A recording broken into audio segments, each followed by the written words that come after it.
Hello everyone, welcome to English for 10 classes. Exercise 3. Get ready. Start.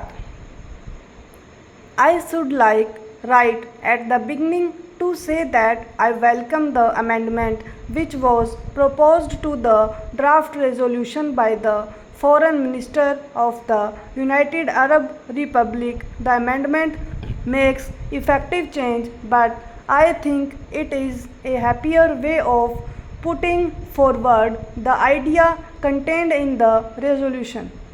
When I had the privilege to put forward the resolution from 5 nations before this assembly, I expressed the hope that it would be accepted unanimously. It did not seem to me reasonably possible that any member of this assembly could object to the resolution. It was straightforward. It contained nothing in it against any individual or this group or that group. But it did represent a strong and passionate desire that things should get moving and that this assembly should not sit paralyzed as if it could not act.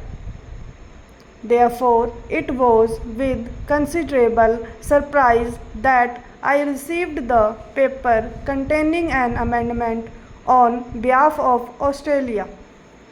I read it with care.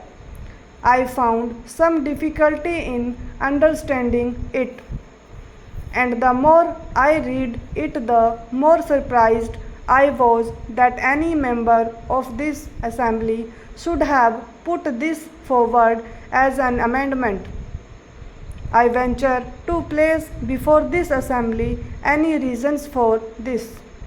First of all, it seemed to me quite patiently that it had nothing to do by way of amending the proposition which we had put forward. It is not an amendment. I do not perhaps know the rules of this assembly, but it is not an amendment. It may be, of course, a separate resolution in some form or another and might have been brought forward and considered by this House. If it was so considered, I would have had much to say about it and against it. The Prime Minister of Australia in this speech made it quite clear that it was not an amendment, although he might call it so. Therefore, I could not quite understand what meaning lay behind this amendment.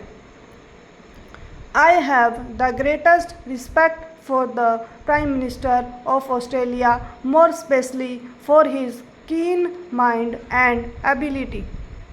I wondered if that keen mind had not tried to cover up with a jumble of words something which had no meaning at all. I was particularly keen to listen to the Prime Minister of Australia in the hope that he might throw some light on this aspect. Stop.